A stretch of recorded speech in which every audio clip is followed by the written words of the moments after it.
Happy Terrific Tuesday! Yesterday we talked about facts and details. Today we're going to review facts and details, and then we're going to look for some facts in two different texts, one on penguins and one on chickens. So our statement for today is good readers identify facts learned from a non-fiction text. Before we look at our text, we're going to review our charts from yesterday.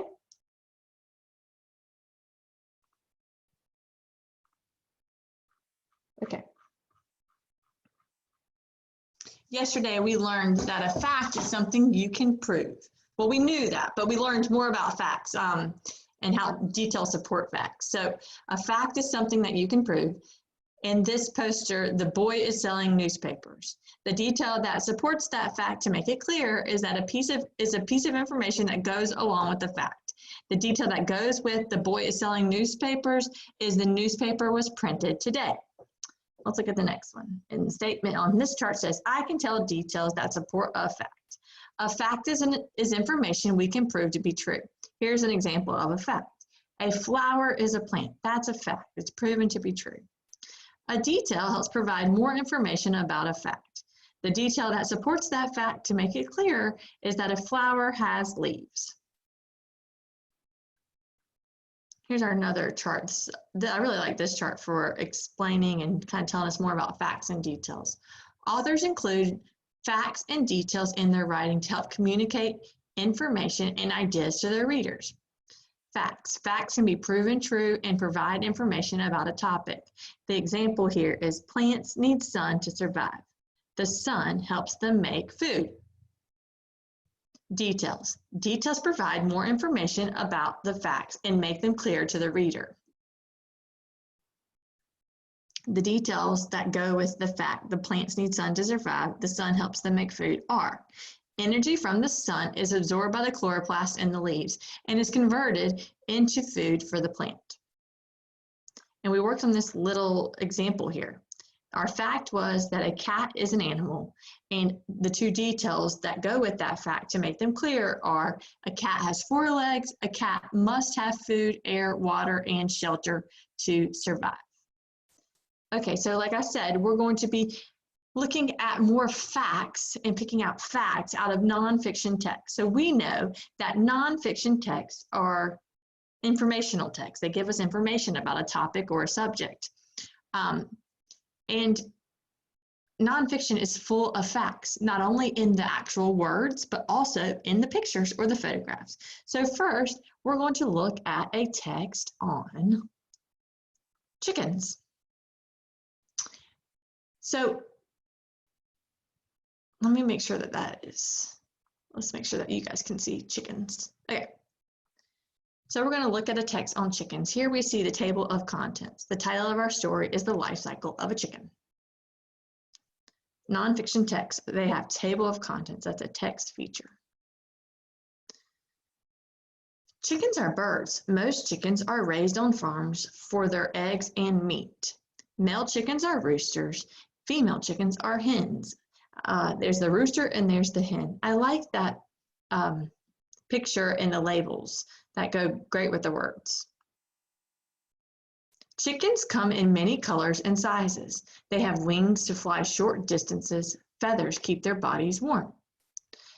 Chickens have skinny legs. Their feet have claws. Claws have red combs on top of their heads. No, sorry. Chickens have red combs on top of their heads. Red wattles hang below their beaks. So, okay, so look at the chicken. That's just some features, and they label it: the comb, the wattle, and the claws.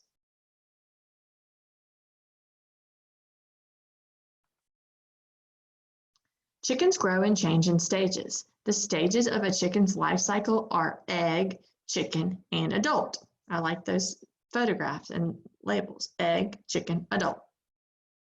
A chicken starts life as an egg. The egg's yolk and white are food for the chicken. The chick grows inside the egg for 21 days. The mother hen sits on. The chick hatches. It uses its egg tooth to break out of the shell. See how the egg tooth right there? Wow. The chick's wet body dries quickly. It has fluffy feathers called down. The chick can walk and run a few hours after it hatches.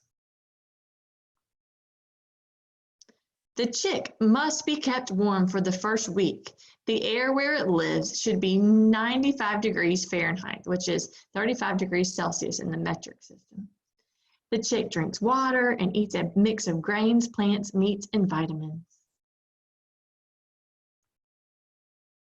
The food helps the chick to grow quickly. The chick starts growing longer feathers.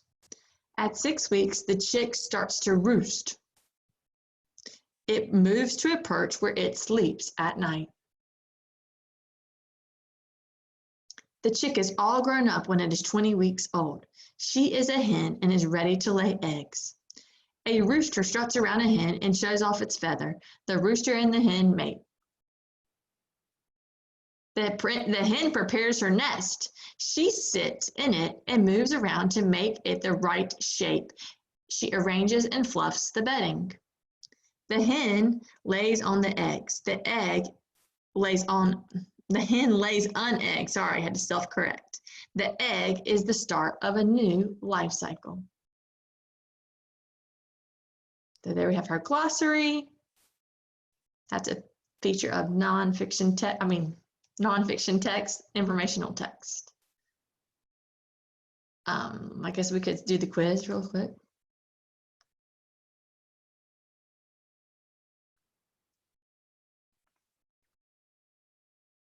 What is the correct order of a chicken's life cycle? Adult, chick, egg, or egg, chick hatches, chick grows, adult. I'm gonna go with this one. Great job. What will happen after the adult chicken gets old? The chicken will turn back into an egg, the chicken will become a chick again, or the chicken will die? Well, unfortunately, probably the chicken will die. Yeah, that just is what happens when people and animals get old. How are the life cycles of chickens and frogs different? They are the same. A chicken does not go through metamorphosis. It hatches as a small chicken and it will grow. A frog is born a frog and a chicken is born a chick. They're not the same, and a frog is not born a frog and a chicken is not born a chick. So a frog is born a tadpole. So I'm going to go with the second option. Good. And a chicken doesn't go through a metamorphosis. It's a chick. It's just a chick, and then it gets bigger. What is similar between the life cycle of a frog and a chicken? Both hatch from eggs. They both go through metamorphosis. Well, they do both hatch from eggs. Chicken does not go through metamorphosis. It's a baby chicken when it's born. Cool. Okay, so now we're going to look at, we're going to complete a diagram together.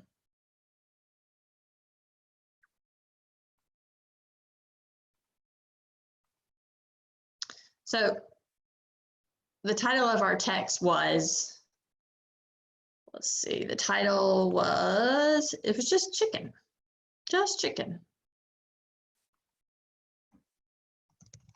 Oh, I didn't expect that to happen. Fix that. Oops, okay. The title was just chicken. Okay, so what did you learn from the text? So this is what I learned from the text. I learned that chicken starts as an egg, then it hatches, and a chick is born. Next, the chick grows into a chicken. Okay, so, and also what I would do is I would draw a picture here. I can't draw a picture because I'm on the computer, but you're going to be drawing a picture for your chart. So what did you learn from the pictures? Well, what did we learn from the pictures? From the pictures alone. What did we learn from the pictures alone? The pictures, I'll show you what I learned from the picture. One thing I learned from the picture is I learned that the chick uses its egg tooth to hatch from its egg. And I would draw a picture to go with that. The next thing we're going to do is we are going to look at a story about penguins, because you're going to be filling in this same chart about the story about penguins. So let's go to our next story.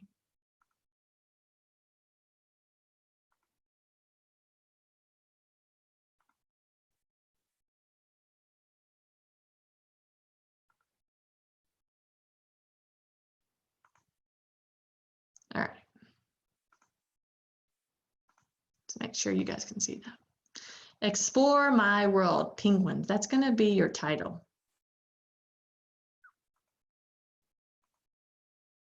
An emperor penguin. For these penguins, Antarctica is home sweet home.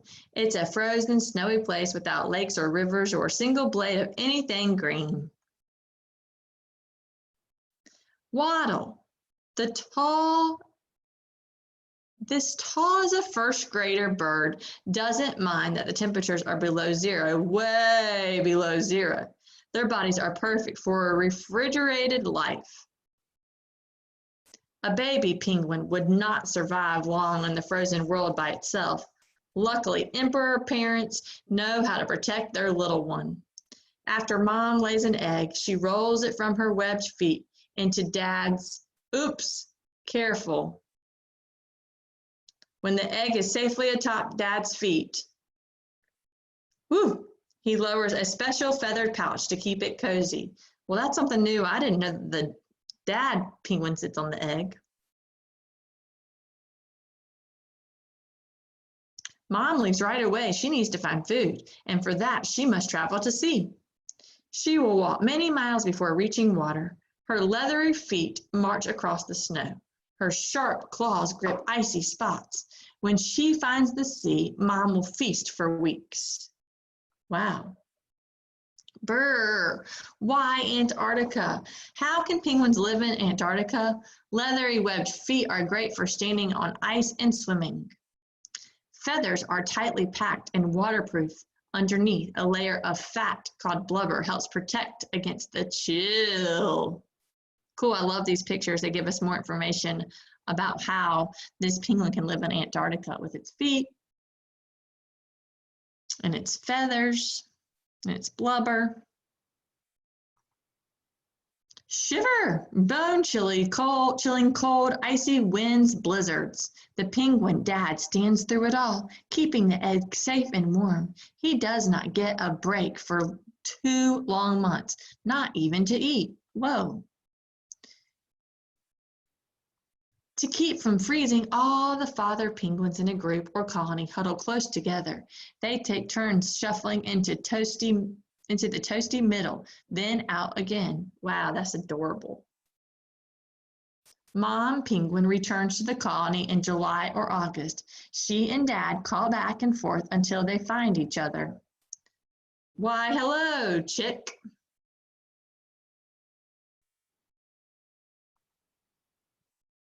As soon as Mom tucks the hatchling into her own feathered pouch, Dad takes off. It's his turn to find the sea and much needed food. Like Mom, the waddle walks over miles of ice and snow.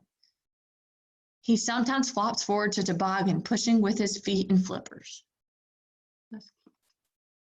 What's for lunch? What do emperor penguins eat? Penguins eat food found only in the sea, like Antarctic silverfish, hooked squid, and Antarctic krill. From their colony, penguins might have to walk 50 miles to find open water, which is unfrozen. They dive deeper than any other bird, to 1,850 feet, and they're able to stay underwater for 15 to 20 minutes without taking a breath. Gulp. Mom penguin's belly is still full of seafood. She brings bits up into her mouth to feed her chick. Whoa, wow, that's cool. The fuzzy chick grows bigger, braver. It pops out to take a look at the wide, white neighborhood and toddles over the snow to meet new friends. Summer arrives in December and ice near the colony breaks up. An adult penguin chick sits while mom goes off to fish. How nice. Dive penguin. At last, the penguin is big enough to try swimming and fishing on its own. Splash! Penguin map. Ooh, I like this feature of nonfiction text. This map is awesome. There are 17 different types of penguins. Most of them live in Earth's southern hemisphere along the coast. Follow the key below to see where on Earth some of these penguins live. So here's our little key. And the different colors tell us where different penguins live. So if I'm looking, doesn't look like penguins live in North America. Might have to go to South America to find penguins. Looks like there's lots of penguins around Antarctica. And then here's the different kinds of penguins. Wow, that's awesome. I love that feature. That gave us a lot of information about penguins. Okay. So after reading that book, we can kind of compare and contrast in our heads kind of how penguins and chickens are alike but very different. I mean, they're both birds, but they're very different. So now you are going to be doing this same chart. Let me get it back for empty for you so you can see it on penguins. So you're going to be thinking back to the text. Our text title was was